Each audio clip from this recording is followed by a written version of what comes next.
My girlfriend Grace went on a business trip for a week with an intern. Very soon, she posted a status update. She was walking along the beach with the intern, their fingers tightly interlaced, overflowing with affection. Many colleagues liked the post and left comments, shouting for them to be together. I also casually tapped like. Later, I brought up breaking up with her. She questioned me loudly. "Patrick, I just posted a status update. Is this really such a big deal to you?" Of course it is.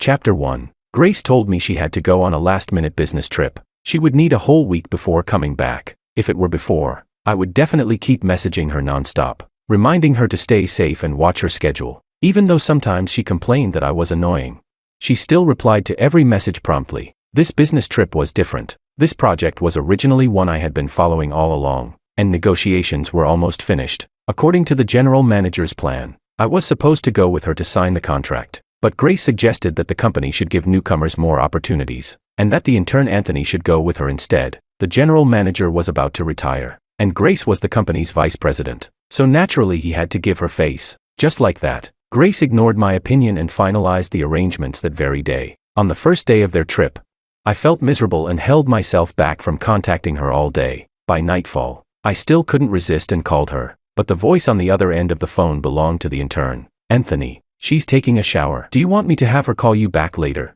I said nothing and hung up. The next day, Grace posted another status update. She and Anthony were holding hands, strolling along the beach. Under the glow of the setting sun, the scene looked especially beautiful. The tenderness in Grace's eyes was almost spilling out. Looking at the photo, my emotions were extremely complicated. Many colleagues liked and commented, cheering that they were a perfect match and should be together. I also liked it. They do look quite compatible. Grace's call came through almost immediately. "Patrick, what do you mean by that? It's just a photo together, isn't it? Is it really necessary for you to make such a sarcastic comment?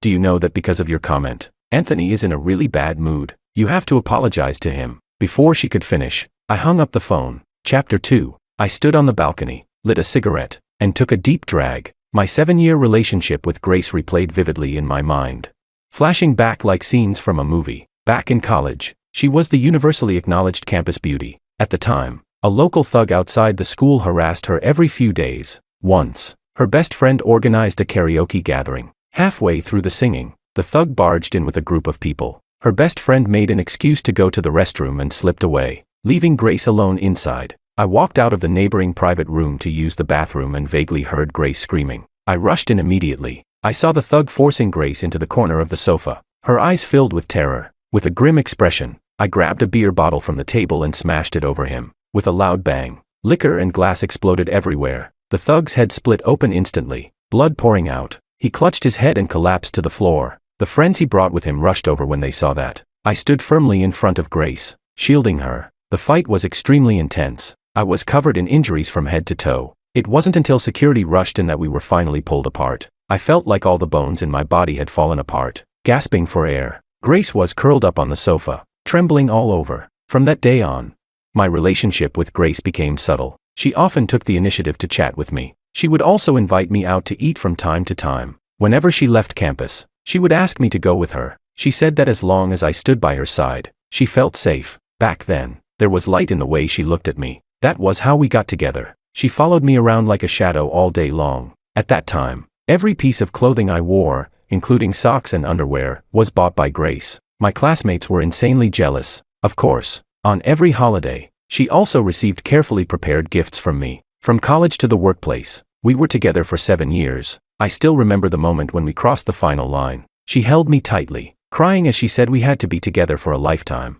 I nodded solemnly in agreement. Okay. Chapter 3. After graduating from college, she and I entered the same company as interns. My pampering of her only increased. I bent over backward to please her. She was picky with food, so I spent a lot of time and effort cooking dishes she liked. When she was in a bad mood, I took her on trips during every holiday to help her unwind. I tried every possible way to make her happy and feel loved. I never expected that after 7 years of giving her my all, what I would get in return was such a ruthless betrayal. And that in turn wasn't innocent either. Since that was the case, they might as well be locked together for good. A week later, Grace returned from her business trip and didn't make a fuss. Instead, she tossed me a gift box. Every time she felt guilty toward me, she would casually buy a small present as compensation. In the past, I would have been all smiles, but this time, my face was completely cold. I opened the gift box. Inside was nothing more than a rather cheap tie. Just yesterday, I had seen the intern showing off an expensive suit on his WeChat moments,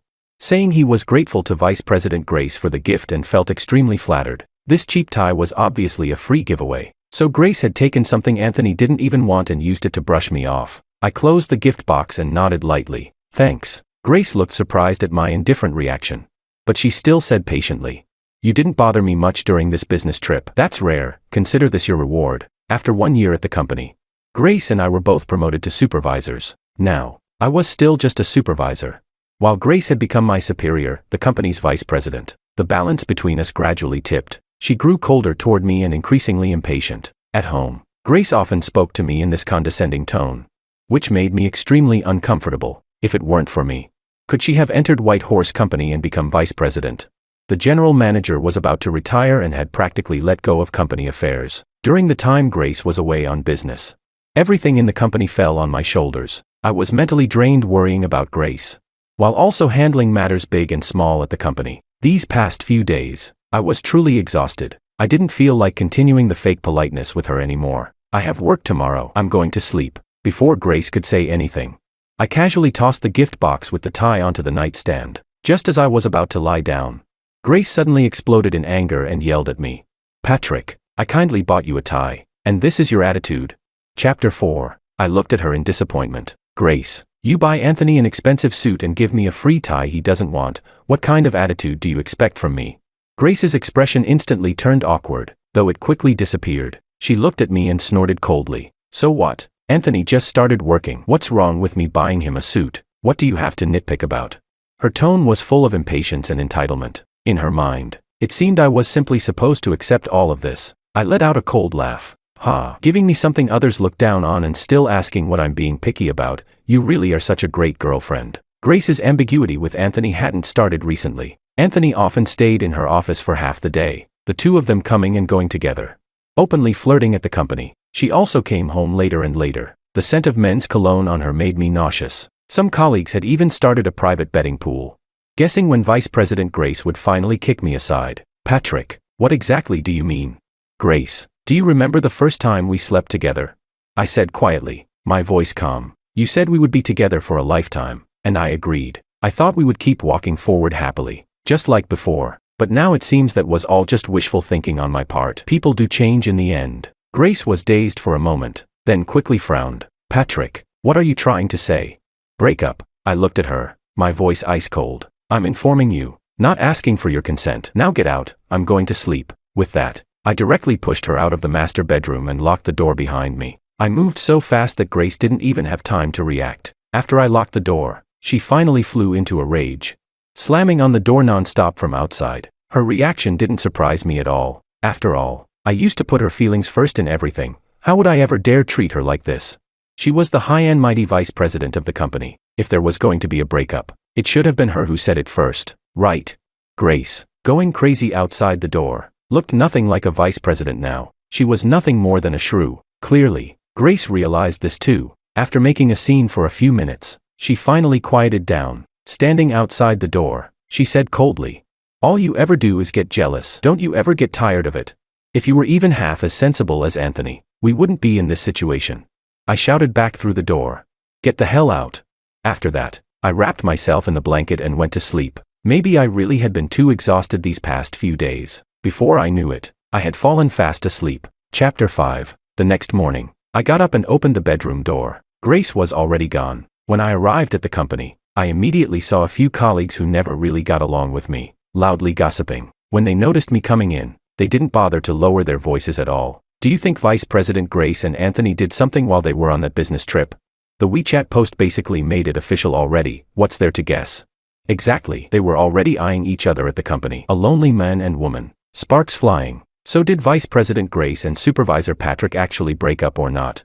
Even if they haven't, it's probably only a matter of days. Supervisor Patrick may be strong professionally, but what's the use? Anthony Morales is the son of President Morales from the group headquarters. People climb upward, everyone knows that, right? Once the general manager retires, it was going to be Vice President Grace taking over anyway. Now that she's hooked up with young Master Morales, it looks like that vice title is about to disappear. I ignored them and walked in calmly, my expression unchanged, but in my mind, I carefully noted down every single one of their names. Just as I entered my office, Simon walked in, his face full of indignation. Supervisor Patrick. Everyone's saying Vice President Grace is going to break up with you and get together with that intern, Anthony. They're also saying she'll soon become the company's general manager. Is it true?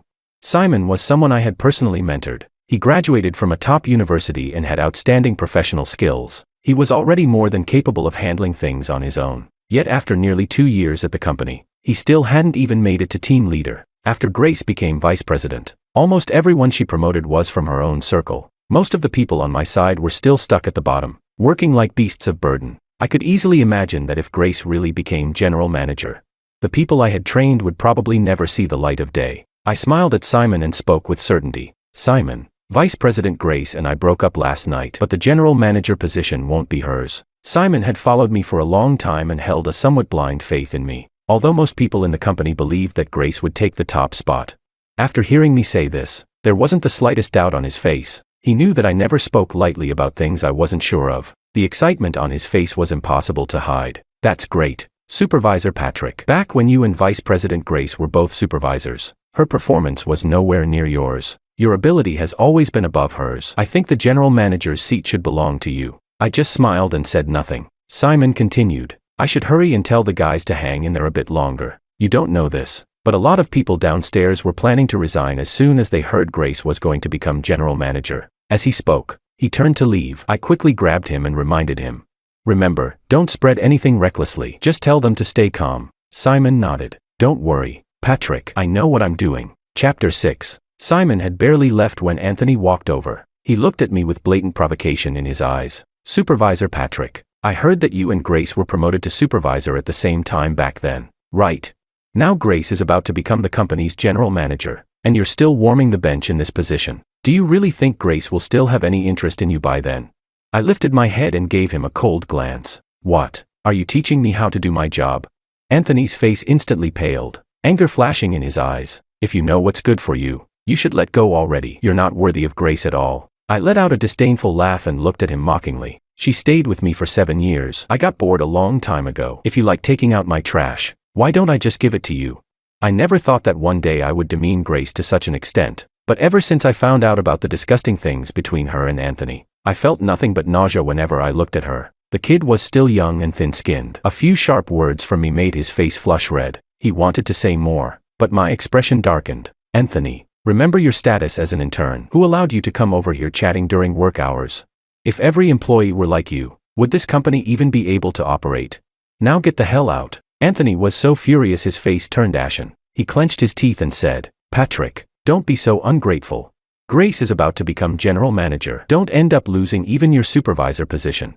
With that, he left in a huff. Not long after, Grace came looking for me. Her expression was especially ugly. Patrick, what right do you have to pick on Anthony?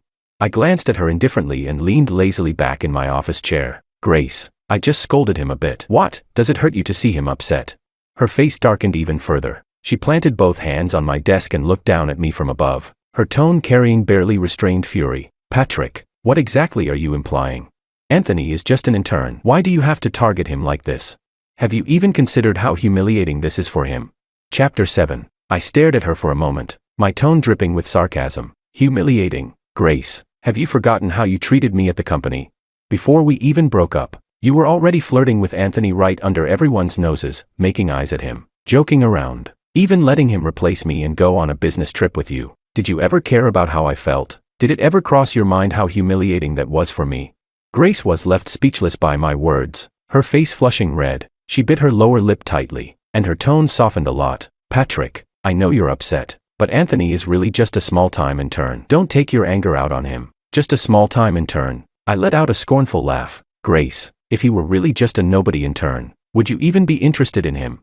Grace pressed her lips together and stayed silent, but the answer was already obvious. I never imagined that the once innocent Grace would become this calculating and snobbish. When Anthony joined the company, he was personally brought in by Ms. Rowena, the president of the group's headquarters. The entire time, Anthony was linking arms with President Morales. Almost everyone in the company believed Anthony was the president's son. Quite a few people even privately tried to confirm it with him. Anthony neither admitted nor denied it, which only reinforced everyone's suspicions. They all thought that this young Master Morales was just being low-key. On Anthony's first day at the company, Grace even held a grand welcome ceremony for him. The two of them grew closer and closer, without ever needing to spell it out. In the end, Grace left without saying another word. After work, I ran into Grace and Anthony again in the parking lot. I was just about to open my car door and get in. Maybe having Grace standing beside him gave Anthony some confidence. He stopped me. "Supervisor Patrick, that bracelet on your wrist looks pretty nice. Can I borrow it and wear it for a few days?"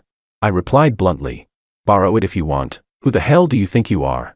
A mere intern repeatedly jumping in front of me to provoke me. It seemed I had been far too polite to him. He was instantly furious, his eyes reddening as he turned to look at Grace. Sure enough, Grace's expression darkened. She walked over to me, frowning. "Patrick, it's just a stupid bracelet. Anthony likes it. What's wrong with letting him wear it for a few days? Take it off and give it to Anthony." Anthony shot me an extremely smug look. After so many years with Grace, I had rarely refused any of her requests. She probably thought I wouldn't refuse this time either. I simply looked at her with amusement. "Why?" Grace froze. "Yeah, why? The bracelet was my personal property. Not to mention, I had already broken up with her last night. Even if we hadn't broken up, what right did she have to demand that I hand it over?" She was momentarily at a loss for words. After a pause, her tone softened again. "Patrick, it's not like the bracelet is worth much anyway. It's not as if he won't return it. Not worth much. What if I told you this bracelet is worth 5 million, would you believe it?" Her judgment, of things and of people, had clearly deteriorated. Sure enough, Grace was stunned by my words. Then the corners of her mouth lifted in mockery. "Patrick, are you crazy? This piece of junk is worth 5 million. Anthony laughed along, his eyes full of contempt. "Supervisor Patrick, have you been under too much work pressure lately? Maybe you should take a few days off. This bracelet might have diamonds and sapphires and look flashy, but it's still just cheap junk. 5 million, who are you trying to fool?" I couldn't be bothered to argue with two idiots any further. I opened the car door and slammed it shut with a bang. Finally, some peace and quiet. The two of them were still standing there, saying something to each other. I ignored them, stepped on the gas, and sped off. Chapter 8. I returned to the apartment and began packing my things. The place was rented. Since we had already broken up, there was no reason to keep living together. I didn't actually have much to pack. A single suitcase was enough to hold everything I owned. Just as I was about to leave, Grace came back. She looked at me holding the suitcase. Her expression complicated. Perhaps neither of us had ever imagined that we would end up like this. As we brushed past each other, she still reached out and stopped me. "Patrick, whether you believe me or not, I really didn't do anything to betray you. Our relationship has already come to an end. There's no reason for me to lie to you." I looked down at her and let out a cold laugh. "Grace, betrayal doesn't only count if you've slept together. Ever since Anthony joined the company, the two of you have been glued to each other every day. He's all you see, hugging, clinging to each other, holding hands and strolling along the beach. Don't you think that counts as betrayal?" Her face grew darker and darker. I continued. "Grace, you're no longer some naive girl who just stepped into society. You know very well that if a man gets something too easily, he'll never truly cherish it. Even if you didn't cross the final line, weren't you deliberately stringing him along?" The moment those words left my mouth, Grace exploded with rage. "Patrick, what are you trying to say? I'm telling you, if it weren't for the years we spent together, I would have broken up with you long ago. I'm about to become the company's general manager, and you're still just a small-time supervisor. We're no longer from the same world. What makes you think I'd keep living with someone like you, who has no ambition at all?" I felt nothing but deep disappointment toward her. "Oh, so today you're finally saying what you really think, huh?" She had found a bigger backer now and couldn't wait to kick me aside. So time really can completely change a person. Or maybe this was Grace's true face all along. My calm attitude only fueled her anger further. She practically roared. "That's right, you're completely unworthy of me now. What kind of future could I possibly have with you? If you're going to leave, then get the hell out already." I didn't look at her again. Dragging my suitcase, I slammed the door shut and walked out. I returned to the villa where I used to live. Letting go of everything related to Grace, I suddenly felt lighter than ever before. I no longer drained myself emotionally over her. I no longer worried about what time she'd come home at night. I didn't have to wake up early every morning to carefully prepare a loving breakfast for her. In the evenings, I could go out for drinks with a few old friends. A few days later, I suddenly realized that life without her could be far more relaxed and far more wonderful. Chapter 9. That day, I arrived at the company. As I passed by Grace's office, I saw Anthony sitting in Grace's office chair. Grace stood beside him, smiling brightly as she peeled lychees. After peeling them, she personally fed them into Anthony's mouth. As Anthony ate, He glanced at me from the corner of his eye, a meaningful smile curling at his lips. Perhaps there was too much juice, the lychee juice spilled from the corner of his mouth. Grace hurriedly pulled out a tissue and wiped his mouth for him. Anthony stared straight at me, his eyes full of provocation. The next second, he suddenly leaned in close to Grace's ear and whispered a few words. Only then did Grace lift her eyes and glance at me. Her expression stiffened for a moment. She hurried over and pulled the blinds shut. During this period of time, there had been quite a bit of talk in the company that I might be the next general manager. Of course, the vast majority of people scoffed at the rumor. After all, by rank alone, it should naturally be Vice President Grace moving up. What's more, Vice President Grace had gotten together with young Master Morales. Her taking the general manager's seat was basically a done deal. I wasn't surprised at all that such rumors existed. Simon definitely wouldn't spread them, but people at lower levels were bound to let something slip sooner or later. Grace, however, panicked. With a rather unpleasant expression, she pushed open the door to my office. A trace of hesitation flashed in her eyes before she finally spoke. "Patrick, could you resign from your job, for my sake?"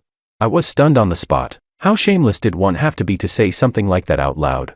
I sneered. "Why should I?" She frowned, but still spoke patiently. "Patrick, we've already broken up. Still working in the same company, seeing each other every day, don't you find that awkward?" I laughed. "No, you're the one who betrayed this relationship. If you don't find it awkward, why should I?" A hint of anger crept into her tone. "Patrick, haven't you heard what our colleagues have been saying about our relationship lately? If this continues, it'll be bad for both of our reputations. Just consider it for my sake. We've already broken up, and I'm supposed to consider things for you." Wasn't that ridiculous? During this time, the mess between Grace and me had indeed become a favorite topic of gossip among colleagues. A lot of it was mocking and sarcastic toward me. Of course, there were also some people who openly disapproved of Grace's actions, thinking she was far too opportunistic. Even a few colleagues who used to be fairly close to her had started speaking less favorably about her behind her back. I looked at her coldly. "Grace, what makes you think I'd still consider things for you? If you feel awkward, you're more than welcome to resign yourself." Grace stared at me blankly, disbelief filling her eyes. Maybe I had treated her too well in the past. The current me must have felt utterly unfamiliar to her. I raised an eyebrow at her, half smiling. "Grace, don't tell me you're worried that I'll snatch the general manager position from you." Having her thoughts exposed so directly, Grace flew into a rage. "Patrick, who the hell do you think you are? By rank, by connections, what do you have that can compare to me? If headquarters wanted to promote you, they would have done it long ago. Why wait until now? And you think you're qualified to compete with me for the general manager's seat? You're not worthy." I looked at her calmly from beginning to end. My composure made her heart tighten for no reason. She didn't linger any longer, turned around, walked out of my office, and slammed the door shut. The reason she lost her composure, when it came down to it, was guilt. After all, my competence was something the entire company acknowledged, among all the subsidiaries under the group. White Horse Company's ability to consistently outperform the rest, at least half of that success was thanks to me. In Grace's bid for the general manager position, the only person who could truly pose a threat to her was me. Chapter 10. Today was President Rodriguez's last day at work as the company's general manager. Tomorrow, he would retire. During this period, most of the company's affairs had basically been handled by Grace and me. After President Rodriguez retired, there actually wouldn't be much work to hand over. Early this morning, President Rodriguez issued a notice to all company staff, saying that Ms. Rowena Morales, president of the headquarters Red Bull Group, would be visiting the company. Everyone could guess what that meant. The birth of the new general manager would be today. I still underestimated just how shameless Grace could be. President Morales hadn't arrived yet, but Grace and Anthony showed up at my office with security guards. Without a word, they ordered the guards to restrain me. My phone and computer were also temporarily confiscated. Grace spoke in a serious tone. "Manager Patrick, there has been a leak of company confidential information. According to surveillance records, during this period you were always the last one to leave the company. Your suspicion is the greatest. Please cooperate with the company's investigation." I didn't resist. My disappointment in Grace had already sunk to rock bottom. This move of hers was indeed ruthless. A company confidential information leak. Even without any evidence proving I did it, mere suspicion was already enough. Under normal circumstances, once something like this happened, no matter how outstanding my abilities were, headquarters would never place me in an important position again. As colleagues throughout the company watched me being escorted out of the office by 2 guards, the place instantly exploded. Everyone began discussing it heatedly. I was taken to the conference room. President Rodriguez was also invited in. Grace said solemnly, "President Rodriguez, The company has suffered a confidential information leak. Manager Patrick is the prime suspect. I suggest that Manager Patrick be suspended from duty pending investigation. President Rodriguez had been in the corporate world for decades and could tell at a glance that something fishy might be going on. The confidential leak had occurred several days ago. With retirement approaching,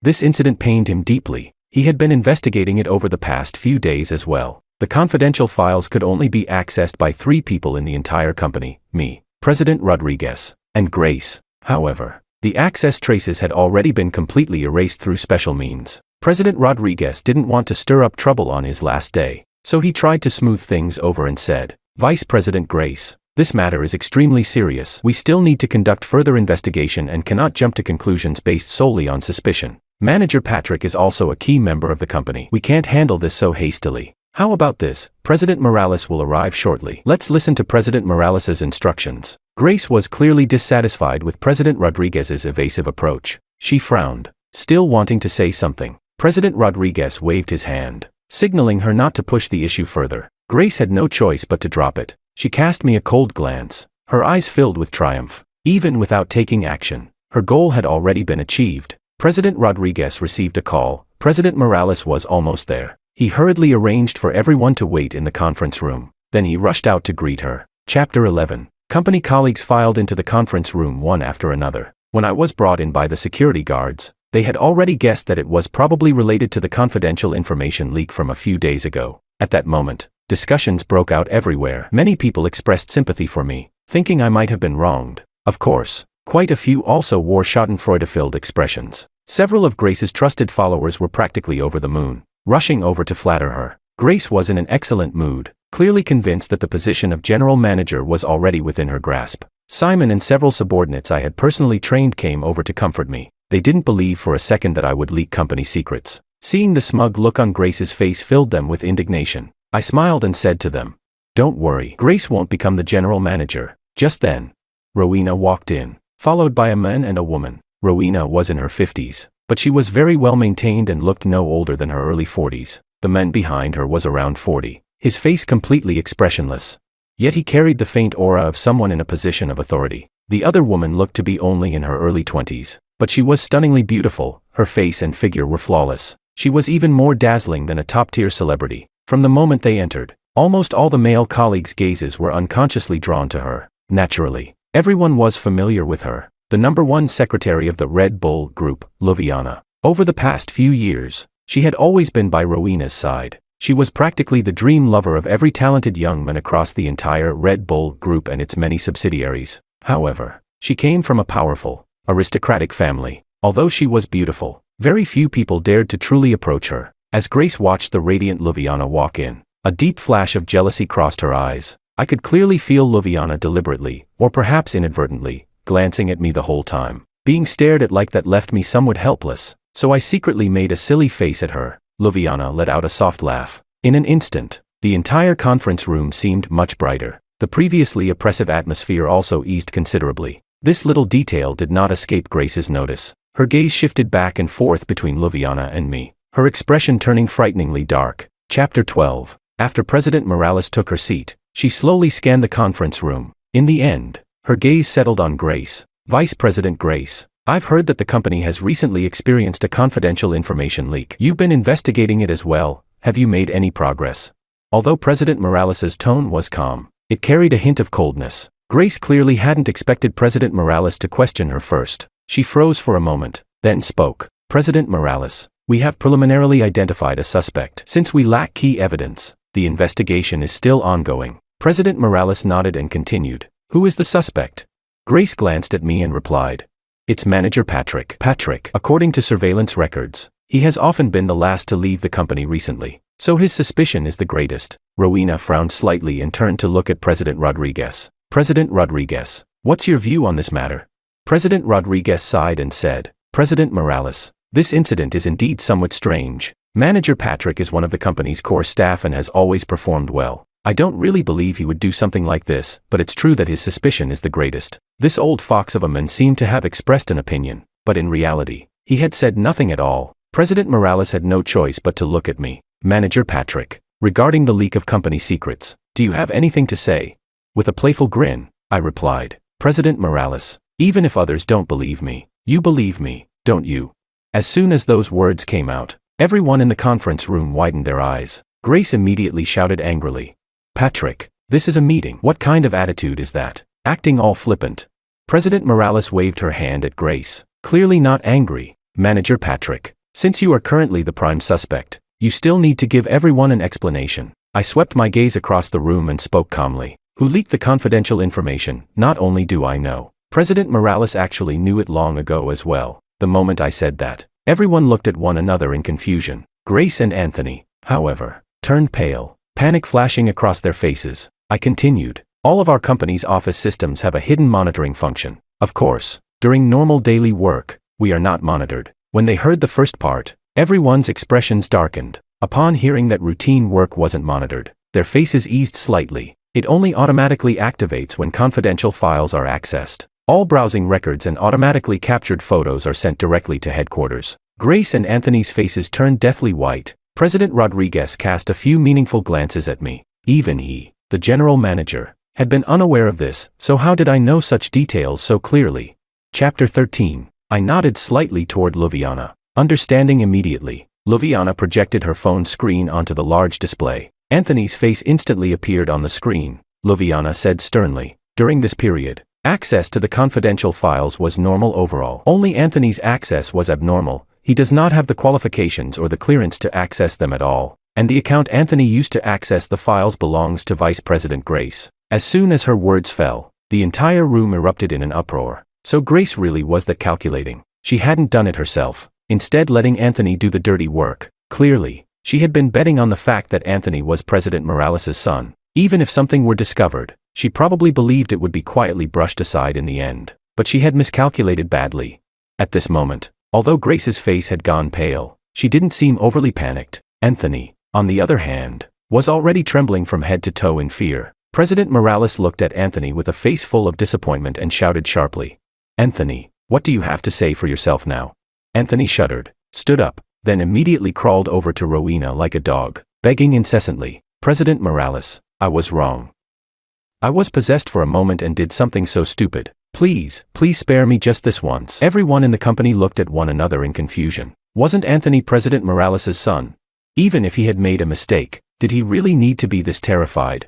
"Anthony, I sponsored your education for 10 years. After you graduated from college, you found an internship at a company, but you were fired for harassing a female colleague. I gave you chances. That's why I let you enter my company. And this is how you repay me, is that it?" Anthony knelt on the floor, crying as he begged, "President Morales, I really know I was wrong. I'm not human. I'm ungrateful. Please spare me one more time." It was Vice President Grace who told me to do it. The entire company was stunned. No one had expected Anthony to be such a piece of trash. He was just a poor student sponsored by President Morales, yet he had pretended for so long to be some spoiled rich second-generation heir. Absolutely disgusting. Grace was completely stunned, murmuring to herself in a low voice, "How is this possible? How could it turn out like this?" President Morales looked at Anthony in disappointment, then glanced at Grace. "Grace, Anthony, from today onward, you are no longer members of my Red Bull group. I reserve the right to pursue legal responsibility against both of you." Grace's face turned ashen, her expression one of utter despair. As for Grace's former confidants, each of them hung their heads, not daring to look up. "Next, I will announce 2 appointments. First, Sean, standing behind me, will serve as general manager of White Horse Company, a subsidiary of the Red Bull Group. Second, Patrick will serve as vice president of the Red Bull Group." As soon as the 2 appointments were announced, the entire room fell silent. Everyone was so shocked that they couldn't say a single word. Chapter 14. Grace was instantly overwhelmed with rage. She suddenly stood up and shouted, "President Morales, I have no objections to the punishment you've given me, but Patrick, he's nothing more than a minor manager of a subsidiary. On what grounds does he deserve to become a group vice president?" Rowena looked at Grace with a complicated expression. There was disappointment, but also a trace of pity, because he is my only son, and in the future, this position of president will also belong to him alone. What, do you still have objections? The moment President Morales finished speaking, the entire conference room once again fell into deathly silence. All eyes turned toward me. Confusion, shock, excitement, envy, jealousy, all kinds of complex emotions intertwined in the air. Grace's eyes widened. She stared at me in disbelief. Her lips trembled uncontrollably, yet she couldn't utter a single word. Only at this moment did she finally realize just how absurdly foolish a mistake she had made. My family in City A used to be a wealthy, powerful family as well, but 12 years ago, we went bankrupt. My father sank into despair and never managed to recover. He vented his anger at home every single day. My mother couldn't take it anymore and chose to divorce him. Over the course of 12 years, my mother single-handedly founded the Red Bull Group. With more than 20 subsidiaries under its umbrella, by now, its total assets were about to surpass the 100 billion mark. When I graduated from university, I told my mother about my relationship with Grace. She strongly opposed it and forced me into a political marriage, insisting that I marry Luviana. Luviana and I were childhood sweethearts. From elementary school through high school, we were almost inseparable. Even after my family went bankrupt, Luviana still stayed by my side. When it came time for university, she went abroad, and only then were we separated. By the time I graduated from college, Grace and I were deeply in love. I couldn't bring myself to abandon her and marry another woman. I had a huge argument with my mother. In the end, she had no choice but to take a step back and stop interfering with my relationship with Grace. On one condition, both Grace and I had to join the White Horse Company. She gave me 3 years. During those 3 years, I was not allowed to tell Grace my true identity. After 3 years, if I still insisted on marrying Grace, she would no longer oppose it. At first,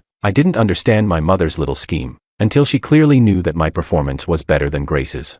Yet still promoted Grace to vice general manager. She said that in a relationship, if you want to see a woman's true nature, you have to see what happens when her status becomes higher than her partner's. If she can still remain loyal, devoted, and loving as before, then she truly loves you. Otherwise, she will only look down on you. I never expected her words to become prophecy. Suddenly, I remembered, the year my family went bankrupt. I sat on the steps, crying my heart out. Luviana walked over and tightly pulled me into her arms. She cried as well, her heart aching for me. Patrick, don't cry, don't cry. From now on, as long as Luviana is here, I'll take care of you. Chapter 15. After the meeting ended, Grace came to find me. Her face was pale, her expression complicated. Patrick, you're President Morales' son. Why didn't you tell me? I looked at her coldly. Do you need something? Grace's face turned even paler. She looked up at me, her voice carrying a hint of pleading. I know I was wrong. She reached out to grab my sleeve, but I subtly avoided her touch. Patrick, I was deceived by that bastard Anthony. Could you give me another chance? I still love you. I don't want to lose you. I sneered. Grace, if Anthony really were President Morales' son, and I weren't, would you still be saying these things to me? Grace froze instantly, unable to say a single word. In the end, she and Anthony left the company in disgrace. Several of Grace's close followers also tactfully submitted their resignations. Of course, a few people chose to stay. I handed their names over to the new general manager, Sean. A new official always likes to make a show of authority, and he was just worrying about who to make an example of. After receiving the list, he hurriedly expressed his gratitude to me. Simon was transferred by me to take a position at the group headquarters. As for the other trusted subordinates I had personally trained, I arranged them all into key positions. Anthony really did have a knack for being a kept man. Not long after leaving the company, he latched onto a rich woman again. Coincidentally, I happened to know that rich woman's husband. I merely made a casual remark. Anthony's third leg was broken, and it looked like he wouldn't be touching women for the rest of his life. Grace was fired from the company, leaving a stain on her resume. No major company wanted her anymore. Later, I heard she became a manager at a small company, but she didn't hold that position for long before getting entangled with her boss. The boss's wife was a mid-tier internet influencer, not someone to mess with. She live-streamed herself in the street with her group of girlfriends, publicly tearing apart the mistress. The buzz skyrocketed, quickly shooting to the top of the trending charts. Rubbernecking netizens dug up all of Grace's information. Her family and relatives were dragged into it as well. None were spared. Grace became famous overnight. Countless netizens pointed fingers at her, hurling insults and curses. That day, I happened to pass by. I had the driver stop the car and rolled down the window, watching for quite a while. Grace saw me too. The woman who had been screaming hysterically suddenly fell silent. She let a group of shrews beat and insult her, biting her lip tightly. Tears streamed down her face. I lost interest in watching any longer and told the driver to leave. In the end, Luviana and I entered the hall of marriage. 3 years later, my mother's health declined, and she chose to step down. I officially took control of the entire Red Bull Group.